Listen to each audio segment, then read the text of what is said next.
Mr. Chairman, I tell you what, I had this amendment. Mr. Mooney asked me if he could be on it, and I thought he was kind of nice, so we let him. But I appreciate y'all's time, your effort and energy, the work that every member of this committee's put in. I'm disappointed not to see Mr. Hastings in the room because he just said earlier that he thought every single amendment deserved an up or down vote on the floor, so by gosh, we're at one. But ours deals with ensuring that monies allocated in this act are not allocated and ultimately received by the organization commonly referred to as Planned Parenthood. Mr. Chairman, I'm new here, but I'm not dumb, I don't think. I have a sneaking suspicion I know how this ends. I think we all have a sneaking suspicion we know how this ends. Having said that, the Supreme Court of the United States said you have a right to destroy unborn life. They didn't say we had a right to have to pay for it.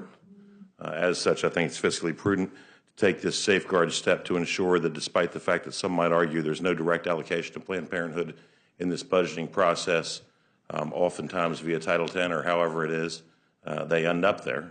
And anyone who says that they don't would be refuting the statements made publicly not only of Planned Parenthood, but also of the Washington Post, PolitiFact, et cetera, that show in the most recent year that we can quantify data about $538 million ended up in the coffers of Planned Parenthood. These monies could easily go to federally qualified health care centers, which actually provide the women's health services in mass that Planned Parenthood seeks to identify themselves with. But I'll tell you, that's not how it generally ends up. And so when I ran, I promised I'd stand up for defenseless life. Tonight, I'm going to keep that promise. And while I think I know how this ends, I'll tell you and anyone else who is crazy enough to be watching that I'd rather be a failure than a liar, because at least a failure tried. Last time we had data on how much money ended up at Planned Parenthood, again, it was about $538 million. That year, Planned Parenthood provided 328,348 abortions. That was about 4,500 higher than the year prior. I just spent 2 seconds of silence. If we spent 1 second of silence for each abortion provided by Planned Parenthood that year, we'd be here for 91 hours. That'd be 3.8 days. If we spent 1 second for each dollar that was allocated out of the federal taxpayers' hard-working wallets to Planned Parenthood that year, 1 second for each dollar, we'd be here for 5,787 days. About 16 years. Now, Planned Parenthood argues that they don't have a profit because they're a nonprofit. Instead, they say they have revenue that exceeds expenses. Most of us would call that a profit, but I suppose in the case of a nonprofit, I'll play their semantic games and say, okay, their revenue exceeded their expenses last time we checked by about $78 million. That's actually up 32% year over year. And yet we subsidize this right, as it's called. However, there are other rights more specifically articulated in the Bill of Rights, for example, the right to keep and bear arms, wherein I don't see $500 million government subsidizations for advocacy groups in their favor. I make that point to also point out that Planned Parenthood spent the last year that we have data for, 2016, about $40 million on campaigns. They also spent about $175 million on, quote, movement building and engaging communities. Now, I'm not that good at math. I was a history major. But I will tell you that if you add the campaign spending that Planned Parenthood engages in to the movement building and engaging community spending, and add in then the revenue over expenses that the rest of us call profit, you're up around $300 million. And so while we sit here and concur on each side of the aisle that there are expenditures that could be made differently, that we might be able to save taxpayers' dollars if the process were different, and again, I'm not casting aspersions on any individual in this room. I respect, I'd never criticize someone whose shoes I haven't walked in. But I walk in my own, and I would submit that these $300 million might go to supplant the monies that we've taken from the hardworking women and men of America. And if indeed the individuals on this committee would argue that no money goes to Planned Parenthood anyway, then this would simply be an exercise in promising individuals that we're putting our money where our mouth is, what we would refer to as a backstop, a redundancy, a safeguard. Now, I would dispute this, and despite the president's best efforts last year, the news stories would indicate that we were unable to ever defund Planned Parenthood. And so as it relates to whether or not there are specific allocations herein that would fund it, we know that whether it's via Title X, et cetera, these monies will end up there. So I certainly respect, and I want to thank Mr. Hastings again for his comment earlier that he believes that every single amendment deserves an up or down vote on the floor. I was very moved by his comments, and I think that's the way I saw it work too. But with that said, I do believe that this is beyond the purview of the federal government, that while there is a right to make this decision to destroy unborn life as recognized by the Supreme Court, there is no right to have the taxpayers fund it. And that while there are $300 million in monies between campaign spending, movement building, engaging communities, and revenues over expenses that Planned Parenthood doesn't seem to need to use to provide health care services each year, it would seem to be a redundancy to allocate tax funds to that end. Thank you, Mr. Chairman. The Trump administration has not granted any dollars to Planned Parenthood in either the teen pregnancy category, and they have not in terms of Title X either. So I just add that, and I certainly would give my friend an opportunity to respond. Well, so, Mr. Chairman, if that's the case, then passing this amendment wouldn't hurt anything.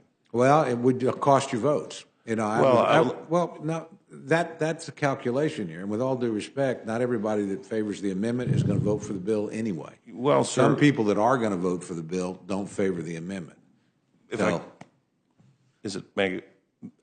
I would point out that 100% of the Democrats have been elected in the last 2 weeks are pro-life.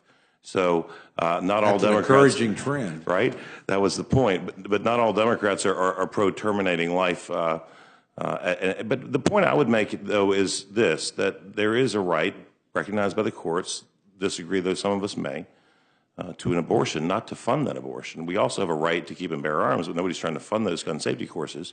If this, every news source that I can find has indicated that there's been a lot of action towards denying funding, but that funding has not stopped. And so ultimately there's a shell game here, and I want to be, well, I guess please, time will tell. Ahead. Yes, sir. And again, with total respect, genuinely.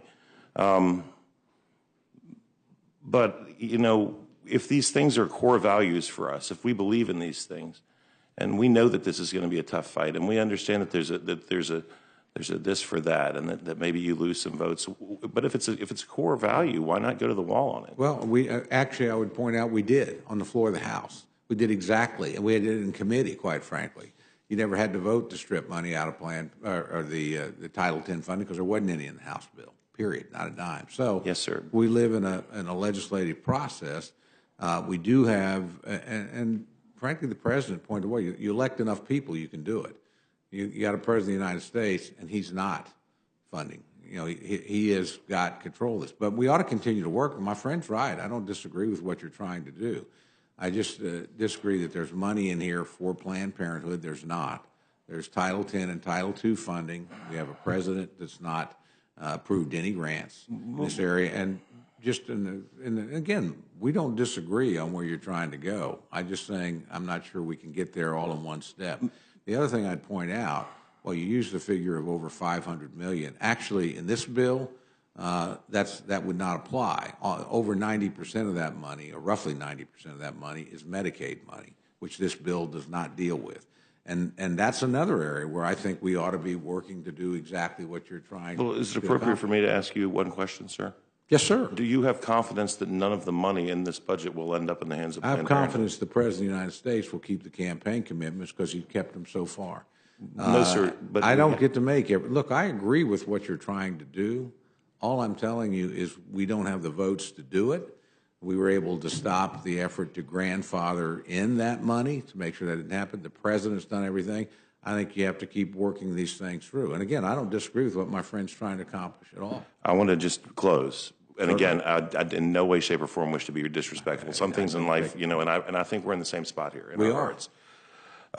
But in my experience legislatively, which is far, far, far tiny compared to yours, sometimes the way you get the votes to do these things is by making people go on the record, is by putting people on the record explicitly as to this sort of amendment and letting them go be held accountable to the 730 plus or minus 1,000 people in their districts. And by gosh, I think this is an issue where, you know what, and if I lose an election over this, then by God, I'll go before my Creator with a clear conscience. But sometimes we get these votes by making people go on the record. And again, with no disrespect to anybody up here. And no disrespect to anybody that disagrees with me. But that's how we get these votes, make people go on the record. I don't have any problem with that. I have a 100% pro-life record. So yes, sir. I'm very happy to go on the record anytime, any occasion we can. Well, I don't just want to be saying, disrespectful, so I'll conclude. you have I not appreciate your been- indulgence. You I have not genuinely been do. disrespectful in the least. And frankly, I appreciate you being here and advancing the argument because you're arguing for something I believe in. Yes, sir. I just was pointing out the progress that has been made, the things that we kept from happening that could have happened had the Senate position prevailed, and what the president has done to keep his campaign commitments. No way takes away from what you're trying to do. Quite frankly, I think step by step you're moving in the right direction, and the argument and discussion is useful. But I don't want to.